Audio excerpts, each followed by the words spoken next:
Hello everybody and welcome to Cinema Savvy. It is myself George bringing a brand new review, and today I'm going to be talking about Devotion, which is directed by Dillard and was released on Amazon Prime in the United Kingdom on Friday and was released in cinemas in America in November last year. Something I'll be talking about no doubt as this video goes on. And for those unfamiliar, this is a biopic on Jesse Brown, who was an aviator in the late 1940s heading into 1950, based off real life events. And for those that haven't read up on it, haven't seen the film, I'm going to be talking about this based off those real events. So if you haven't seen it and you don't want any spoilers per se, maybe go and do a bit of reading or check the film out in advance, because I'll be talking about this quite freely as it is very important for a film like this. But before I get into the film, some other stuff, I want to hear from you. So please do comment your thoughts on Devotion. If you're an American-based viewer, if you got to see this at the cinema, please let me know. I've been waiting for months for this to come out and was absolutely bamboozled by their delightful announcement on Friday morning. I say announcement, it popped up in a group chat I'm in. Devotion's on Amazon Prime today. No announcement, no marketing, no trailer, no details. On Amazon Prime today. Brilliant. Exactly what we want. A film about pilots with aerial battles. A war film as such, even though I'm going to get into that. Streaming, not a cinema. Was released in a cinema everywhere else. As you can tell, I'm probably pissed off. I'm going to get into that probably a little bit more later on. Probably going to have a bit of a rant about the state of cinematic releases, especially for films that release in mid-November when there's pretty much nothing out at that point in time. But as I said, comment your thoughts, and if you enjoy this video, enjoy this review, then please do consider hitting the subscribe button. There's a lot more reviews coming up. There's a lot of other things happening. The Oscar nominations are going to be going ahead on Tuesday. We'll have a video doing our predictions as we do every year with our sort of fun game building up to the release, the stream of the Oscars night. We will be live throughout the night going through the events and all that sort of stuff. So it's heading to that time of year. We've got a lot of other things happening. So it's going to be a really interesting one. And if I'm going to talk about Devotion, this is going to be really interesting to talk about because my American history isn't as well known. I've documented that in other videos. When we've spoke about historical stuff, I've very much always been on the modern history side. I know this is like 1950, this film is set, so that sort of falls into that category, but certainly in the case of the UK, it's not something I'd been made aware of. The first time I'd heard about this was when the trailer dropped last year. Obviously last year was the year of Top Gun Maverick, planes, the big screen experience, me making more digs about you needed to go to the cinema and this film being put online. So when the trailer dropped for Devotion, of course starring Glenn Powell, who had just seen in Top Gun Maverick, who was one of the best things about Top Gun Maverick, and he's flying planes again, I was in. And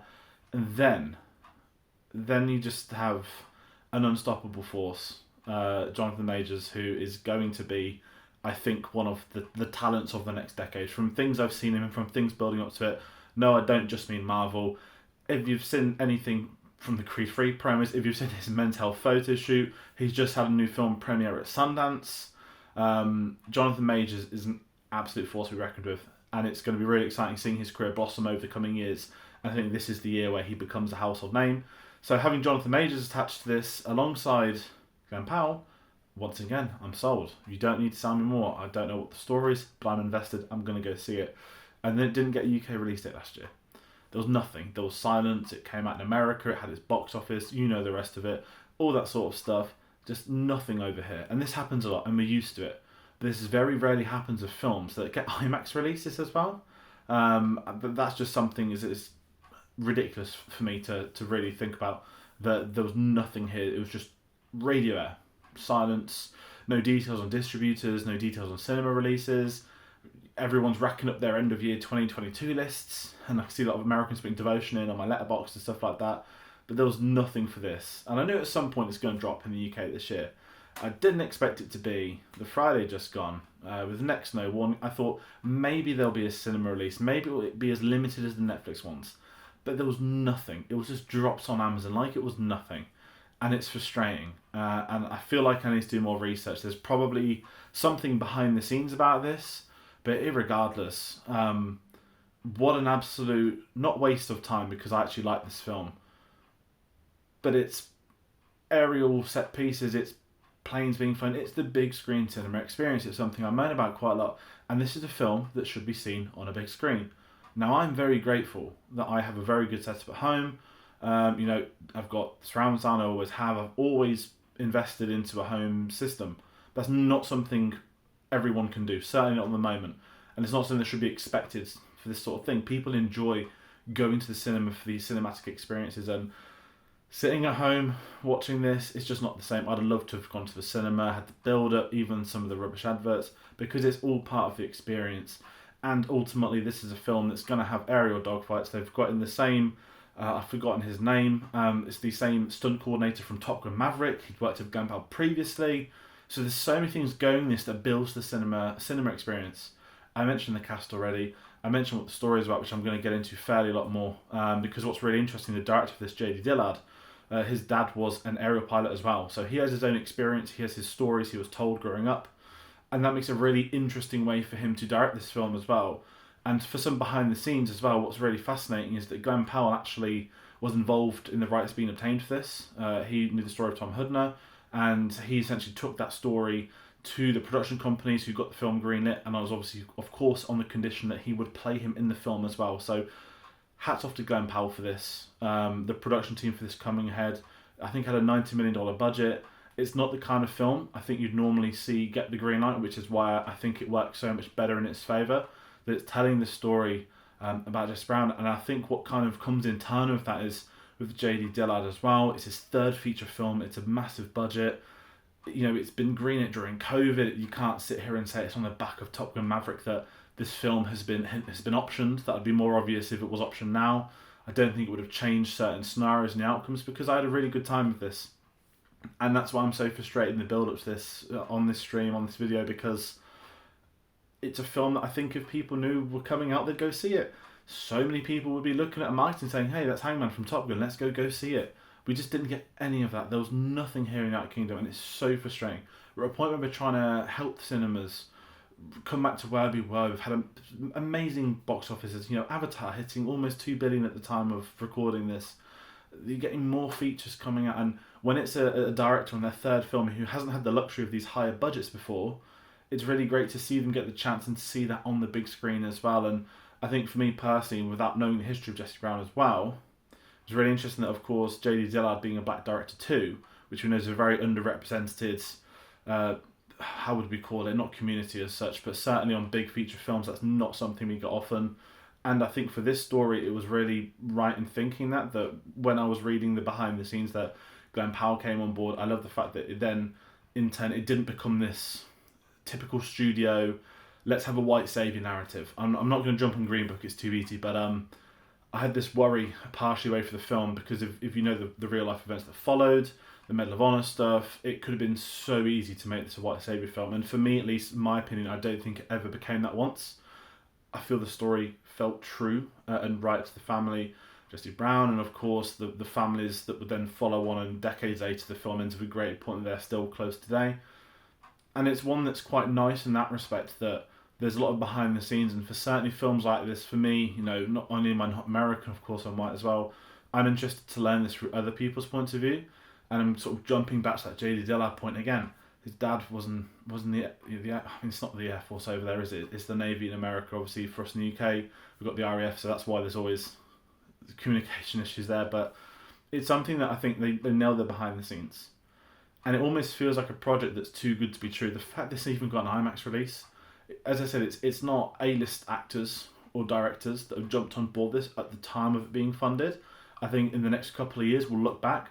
I think Glen Powell is going to be a star, as I've already spoken about what's going to be happening. Jonathan Majors, it's one of these really frustrating experiences from me, again, moaning about watching at home. So I'm going to try and leave that. I'm going to talk about the film properly now, because as I mentioned, I'm not familiar with the story. I really enjoyed what the story was trying to do, that you've got this, you know, this young pilot who, against all the odds, has made it into this position as being a pilot, let alone what the future's going to hold. And if you know what the outcome of this is, then you know where it's going to head.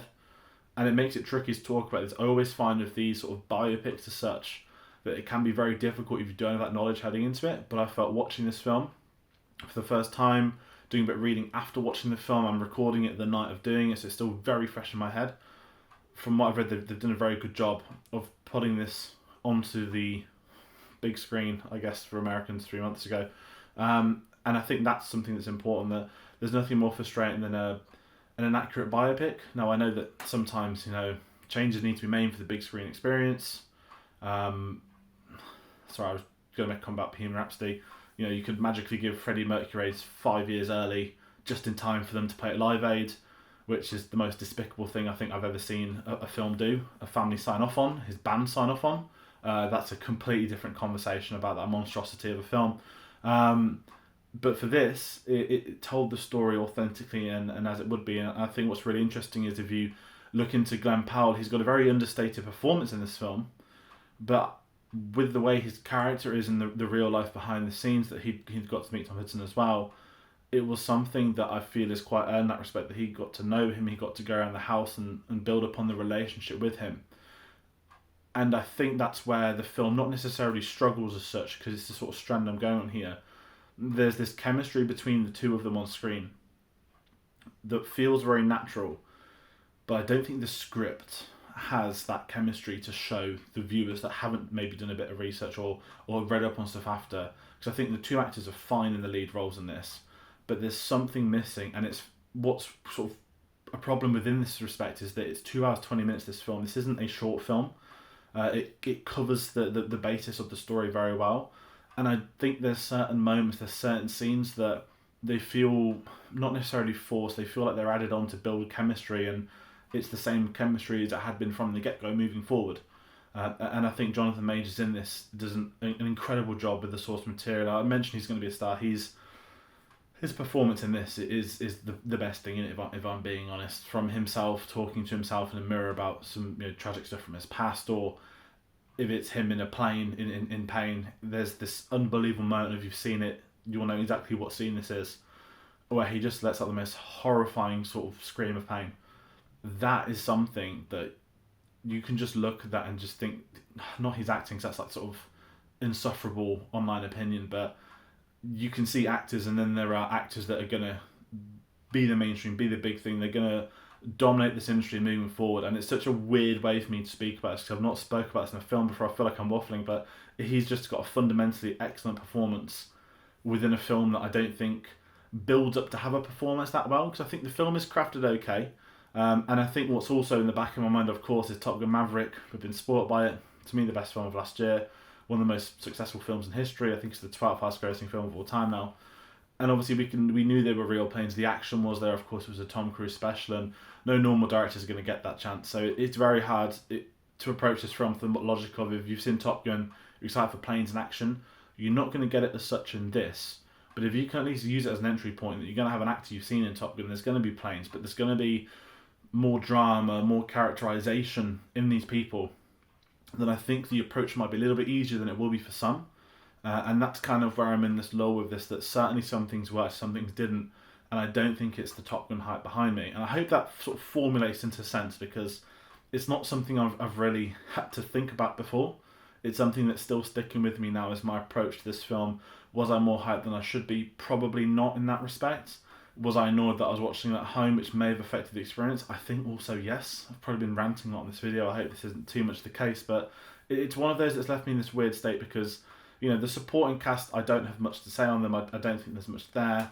There's a very weird scene where a very famous classic Hollywood actor appears fictionally in this. And it's played by someone about 25 years older than she's meant to be at this point in time, so it's very weird. If you've seen it, you'll know exactly who that is. So there's a couple of things that didn't work, but I certainly think on the tougher moments, the harder hitting moments, that this film delivered within that. And I think what's going to be exciting for me is, now I've seen the film, I'm going to go out and see what other people thought at the time. So I think this is quite an important one for people to learn about. And if you approach this from the mindset of that, maybe watching the future and you think Jonathan Majors was amazing in that man, which is great, and Creed 3, which I hope, it's going to be one that I think a lot of people do go back to. It's a more modern one, and it is, to a point, it could be marketed as a blockbuster. So I'm in a weird state of mind of this. I'm going to go into my final thoughts, because do I recommend this film for you to watch? Yes. Would I be recommending it to the cinema if I could? Yes. And I'm very jealous that they got to see it on the big screen. But for us here in the UK, we've got to settle for Prime. It's fine. It's worth watching on Prime. If you've got a good setup, of course, you'll benefit more from that. Some of the sound stuff worked great on the aerial combat scenes, as you would expect from a film of this nature, with this technology being put behind it. It delivers on that front. It's just there's something missing, and I can't put my my thoughts on it. I think it's the script, but I'm just not entirely sure, and I want to read up and see what other people have thought now. So maybe this is a weird way to end a review, but that's how I'm going to end it. I haven't, as you said, made much of a plan for this. It's been very off the cuff since recording, since finishing the film, and we'll see how things go. So I'm going to do it for that. We've got a lot more videos coming. Videos where I think I'm going to be a little bit more with it. Of course, we've got the Last of Us spoiler discussion coming tomorrow, Oscars prediction Tuesday. Then it's going to be Oscar Central moving forward, and kind of in line with that, hopefully my opinion wasn't on the minds of I've been watching Oscar films at the moment.